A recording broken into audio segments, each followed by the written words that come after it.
Hello.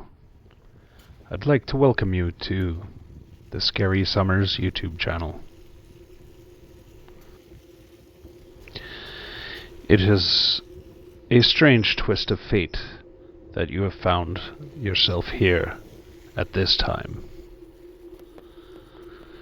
But you are welcome and invited to please subscribe and like this video to encourage me to make even more stories.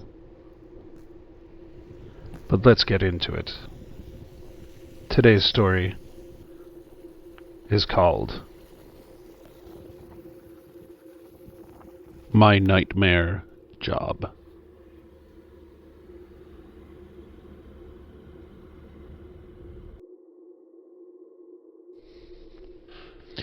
If I had known, I would have stayed home.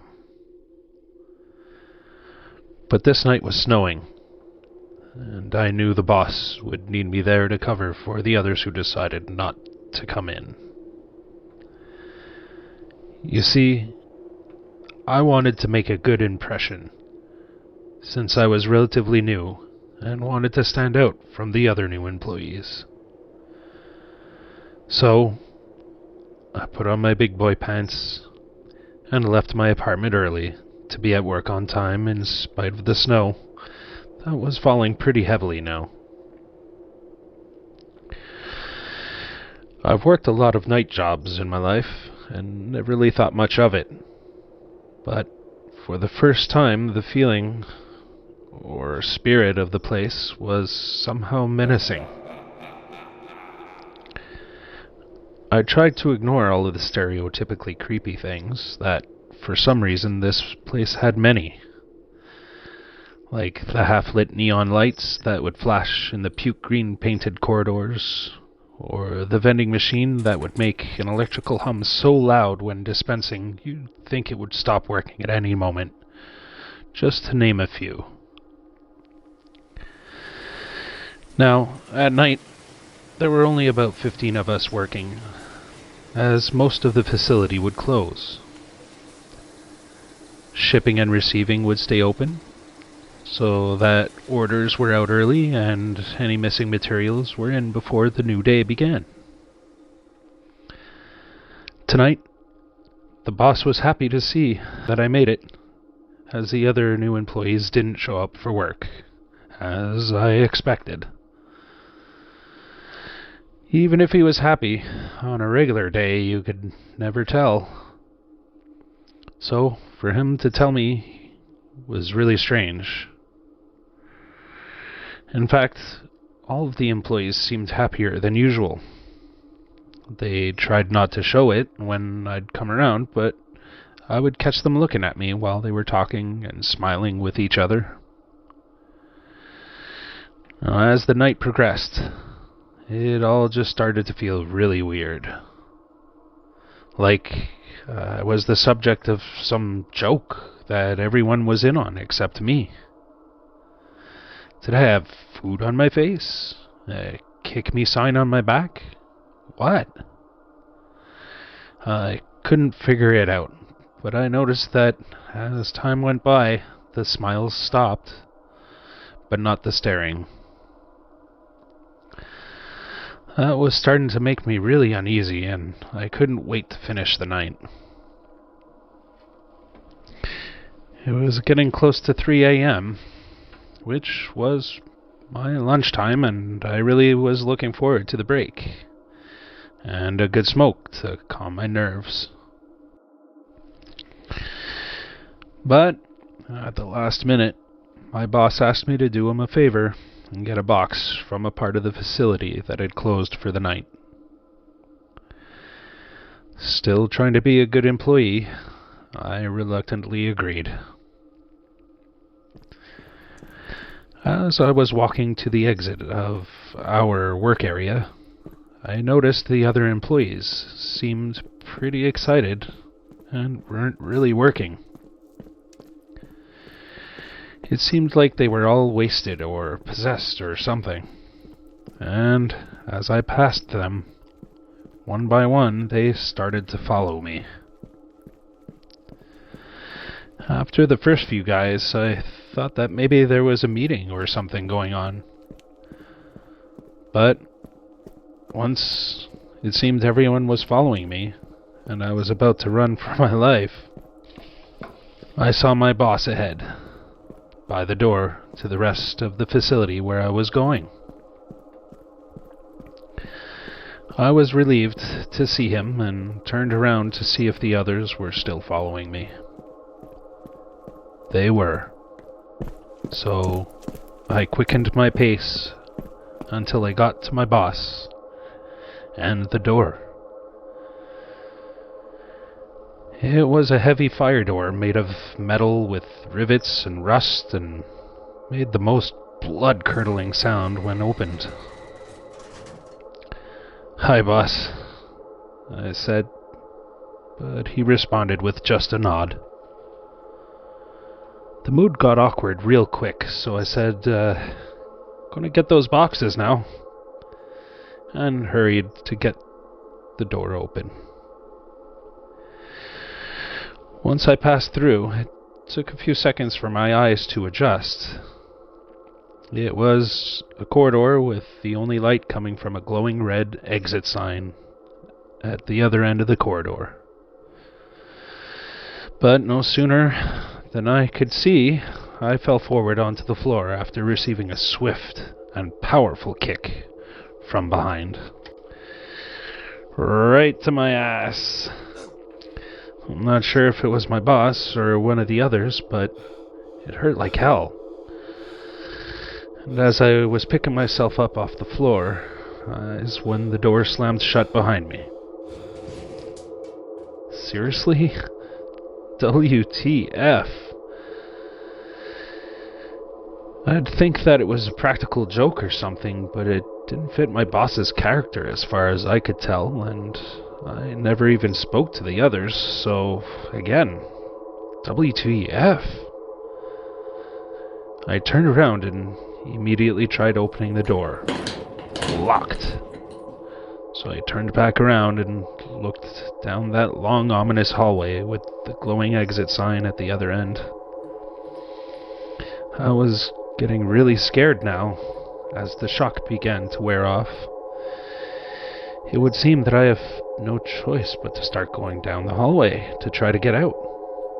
But is this what they had planned all along? Whatever the case, there's no going back now.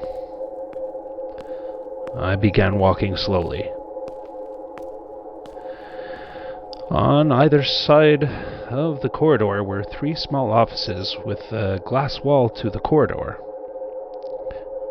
As I walked past, I could see that inside each one was a burning candle next to a fancy black box. Near the end of the hallway was a conference room, also with a glass wall, and I could see inside. 6 figures stood in a circle. In the middle of them was a bigger box and 6 candles. I was just peering inside from the side, and I don't think they've seen me yet. I'd have to pass this conference room to get to the door marked exit. I started to think about what to do. Should I make a break for it? I decided that I should look for something to defend myself with before passing the robed guys in the conference room, so I turned around and went into one of the offices with the candles and boxes. I began to hear chanting from the other room. I didn't turn on any lights so not to attract any attention, which made my search more difficult in the candlelight. In the end, my search was fruitless, as the room was pretty empty. But now, my gaze fell on the fancy box. It was a shiny black wooden box with some red inlaid symbols and a pentagram on the lid. Frig, Satan-loving douchebags. What do they want from me? Some sort of sacrifice? Well, the boss did say that this was an unusual company that achieved success through unconventional means.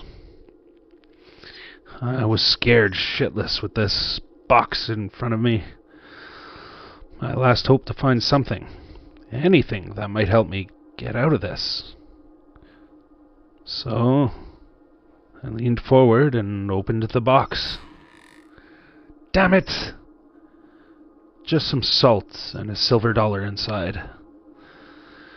I let out a sigh of hopeless desperation before looking up, only to see the group with their box standing in the doorway. I jumped up off of the floor, stumbling back a step or two until my back was against the wall. The robed dudes then walked in. 3 on one side of the room, 3 on the other. The one with the bigger box from the other room now began to speak in a low tone. We collect now the source of our strength in the name of our master Satan. Hail! That's when I saw the glint of steel in one of their robes. What the heck do you think you're gonna do? I said angrily. With a piercing stare, he replied, You have been chosen for this great honor, for your goodness.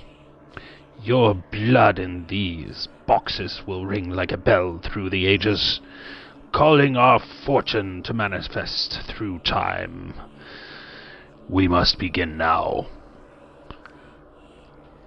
At that, 2 of the robed men quickly grabbed my arms, pulling me toward the box, while another pulled a shining and very ornate dagger from under his robe, and slowly walked toward me. I knew now that they wanted to bleed me out into their boxes, and the larger box was for my head. I began to yell for help, but that only made them laugh. I struggled to get loose, but they only squeezed harder. The dagger was getting closer until I felt the cold steel begin to cut my wrist. I was freaking out. Kicked my legs straight out from supporting my weight, causing the 2 men holding me to stumble, and the one with the dagger to pull away. I then gave a kick to the box that was open and ready for my blood, sending the salt all over the floor and them into a rage. The 2 men let go, and I landed on the floor hard, with my blood dripping from my hand. They went to grab their daggers, but without hesitation, I did a sweeping kick, knocking one into the other, while one with the first dagger tried lunging at me. I dodged the dagger and pulled him down by the hand, and his momentum brought him to the floor. I was so full of fear and adrenaline that I shot up and tried to run past the other 3 robed men, but they grabbed me by my sweater. It took me no more than a half-second to do a spin, leaving them with my sweater and me running for my life toward the exit, and a trail of blood behind me.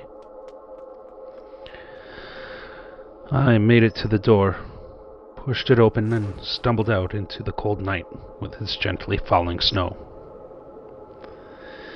I ran right into the middle of the road, and thank heavens a car was coming. I turned around to see if they followed, but they were just standing outside of the emergency exit. The car slowed, and the kind driver looked at me with shock and compassion. "Hey, you all right, bud?" he asked, as his car brakes squeaked to a stop. I wanted to answer, but all I did was collapse from exhaustion and blood loss, and the world faded away. I'm not sure of how, but next thing I knew, I was in the hospital with an obscene amount of gauze on my arm and wrist. Once the nurse saw that I was awake, she immediately went to get the doctor. It took a few minutes, but He came in. My blood froze and my heart sank. He was one of them that was there. He looked at me with a grin and said, "Get well soon. We're going to have to try again someday." And he started to laugh.